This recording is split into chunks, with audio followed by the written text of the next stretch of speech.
नमस्कार साथियों। आज हम इस क्वेश्चन पेपर के जो भी रिमेनिंग प्रश्न बचे हैं जीएस के, वो सभी आज करने की कोशिश करेंगे।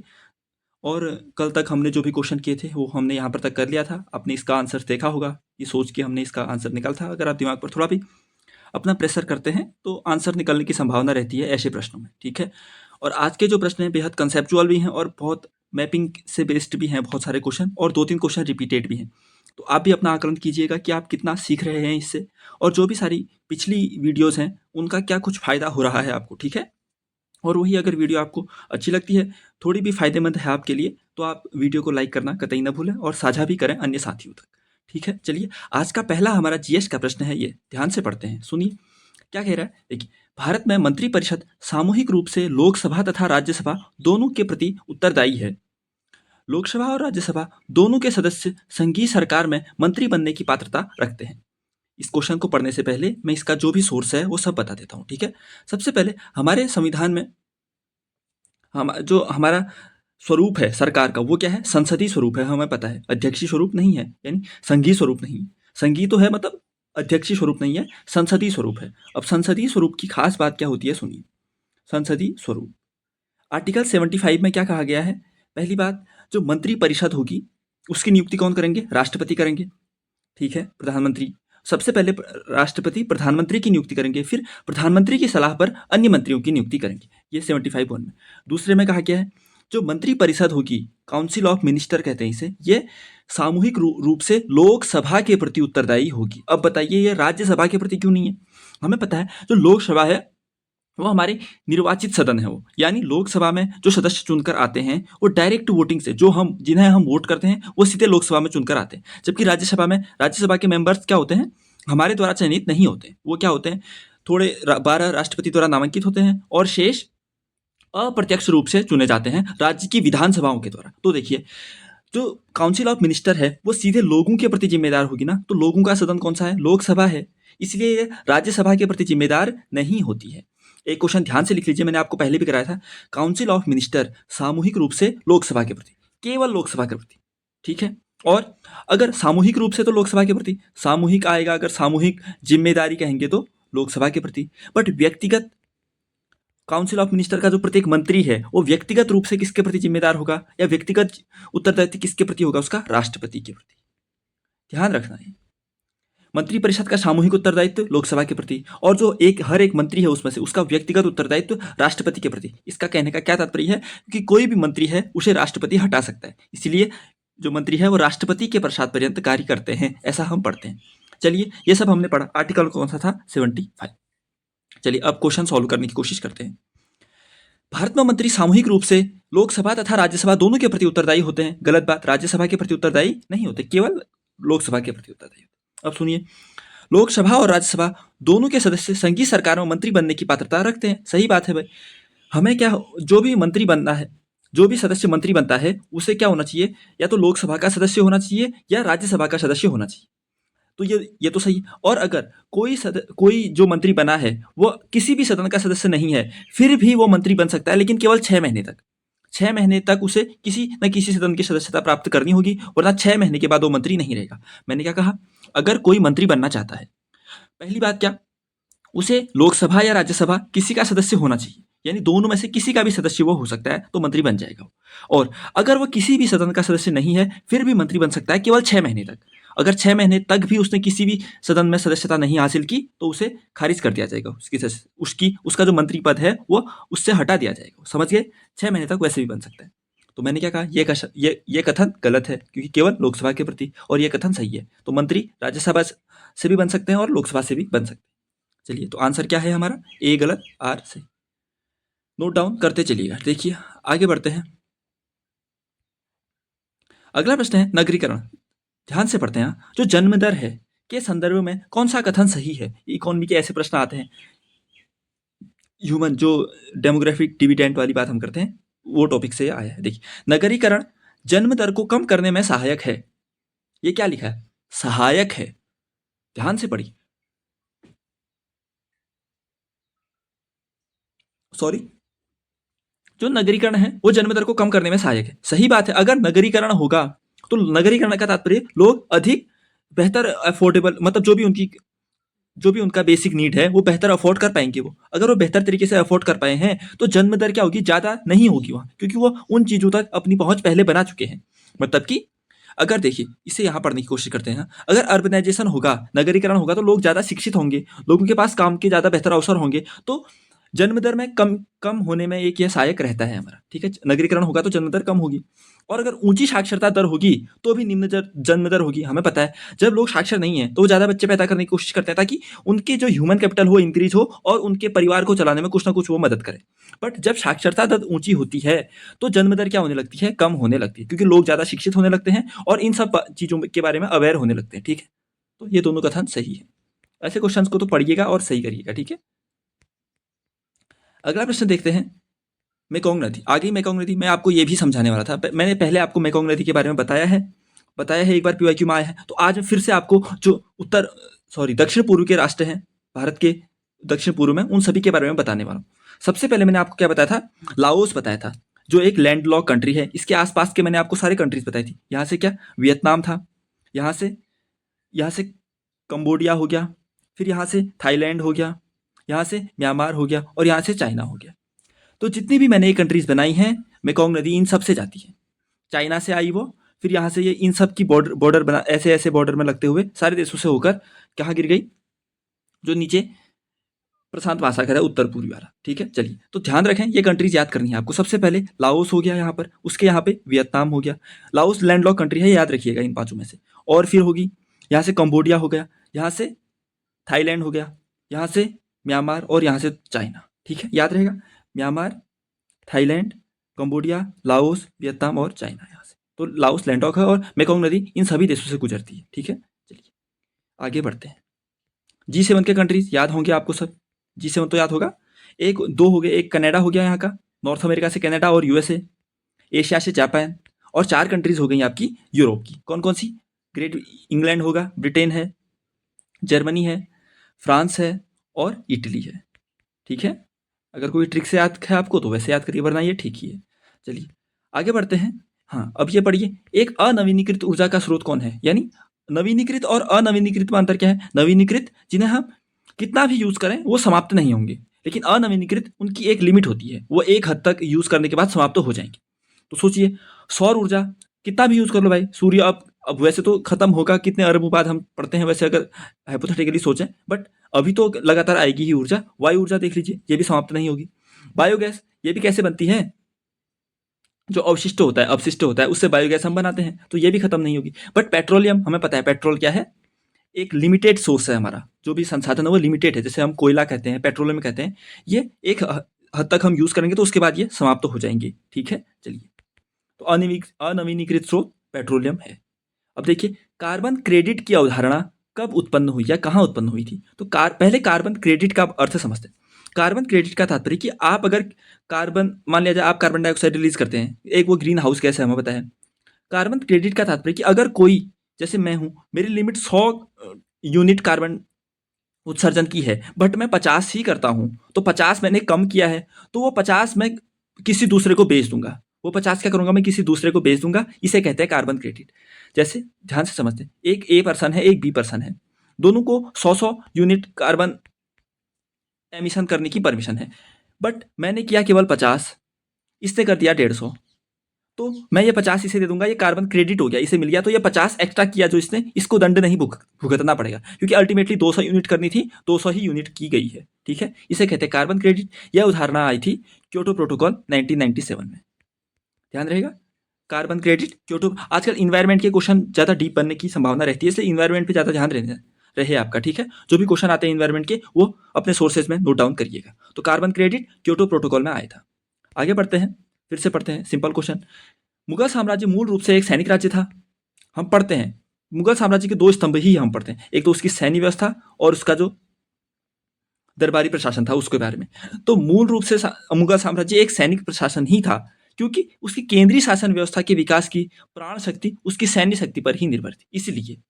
तो ये तो सिंपल सी बात होगी, ये तो आप पढ़ के भी निकाल लोगे, उतना कठिन ये नहीं था। ठीक है, दोनों स्टेटमेंट सही है इसके।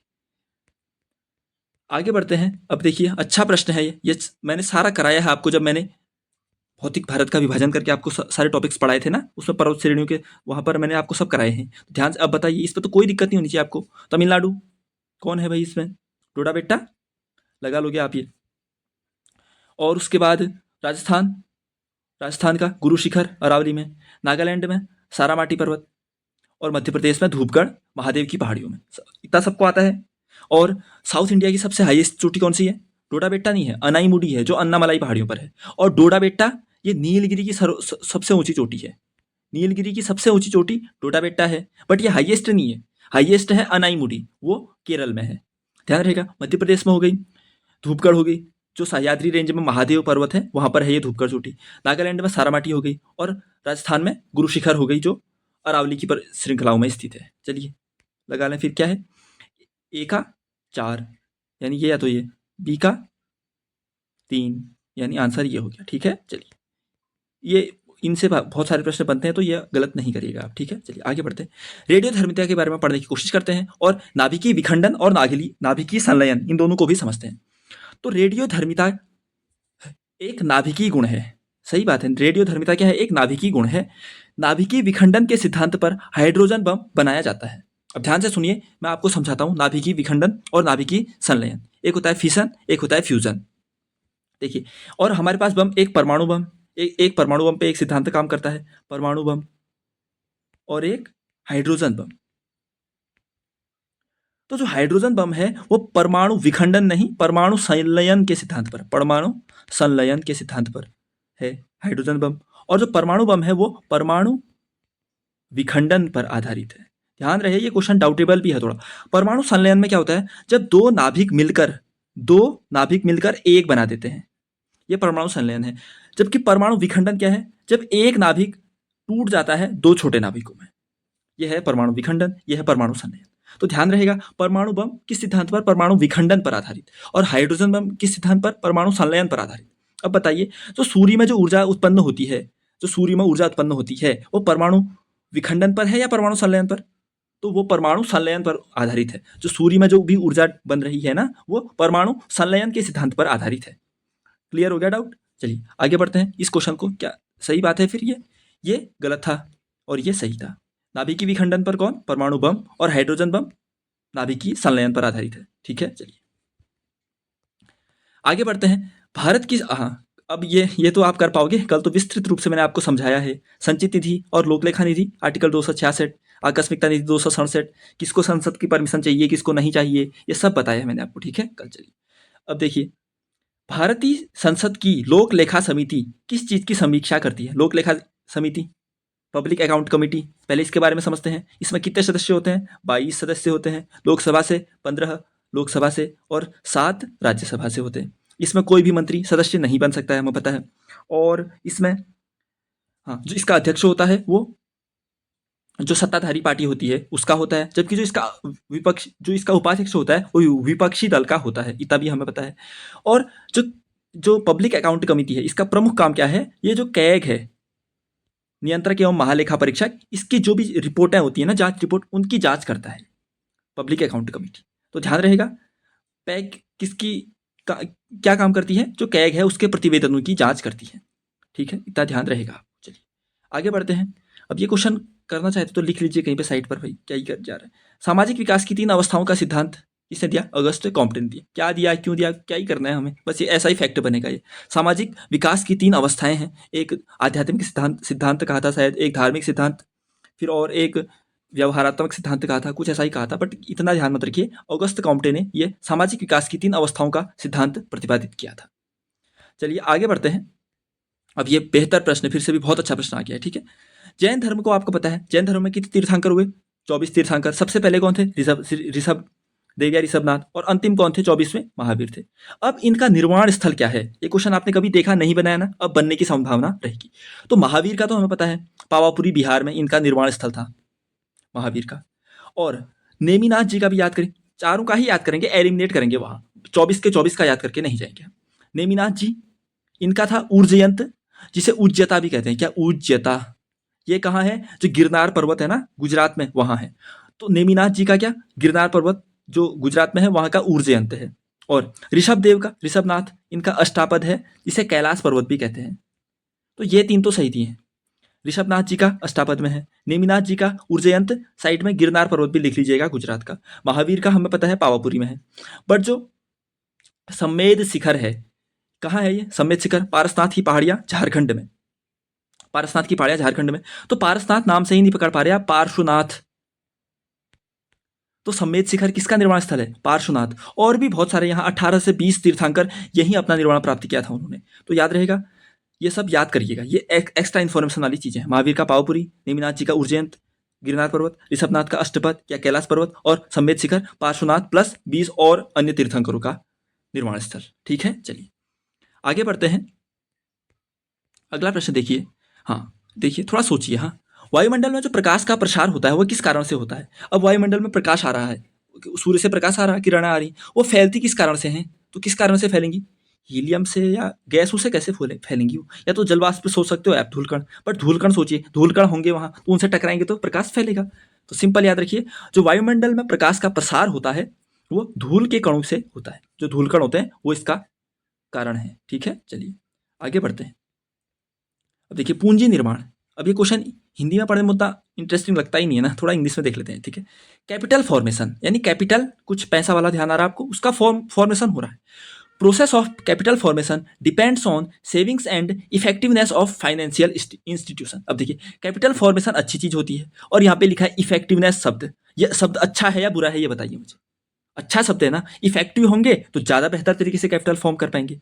तो और हम सेव करेंगे, जब हम बचाएंगे, तो वही तो कैपिटल फॉर्मेशन है। ये तो पढ़ने से ही आ जाना चाहिए। Process of capital formation depends on savings and effectiveness of financial institution. सही बात है भाई। इन्वेस्ट करते हैं हम, जो is the essential factor of capital formation. सही बात है, कैपिटल फॉर्मेशन का मतलब ही है इन्वेस्टमेंट। ध्यान रखिए, दो एक कंसेप्ट याद कर लीजिए।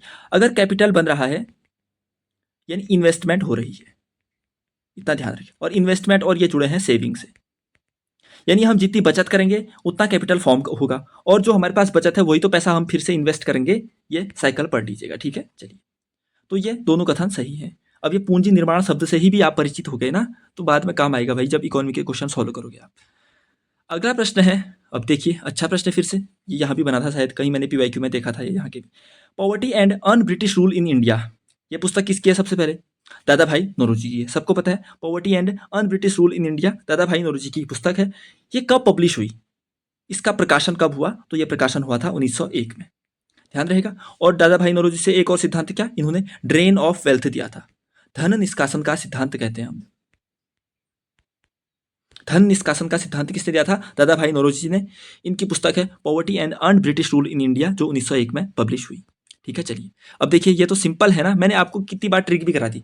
जो यूनेस्को का एक man and biosphere reserve programme चलता है, उसमें भारत के 12 बायोस्फीयर रिजर्व हैं। टोटली तो भारत में 18 हैं, बट उसमें केवल 12 ही शामिल हैं।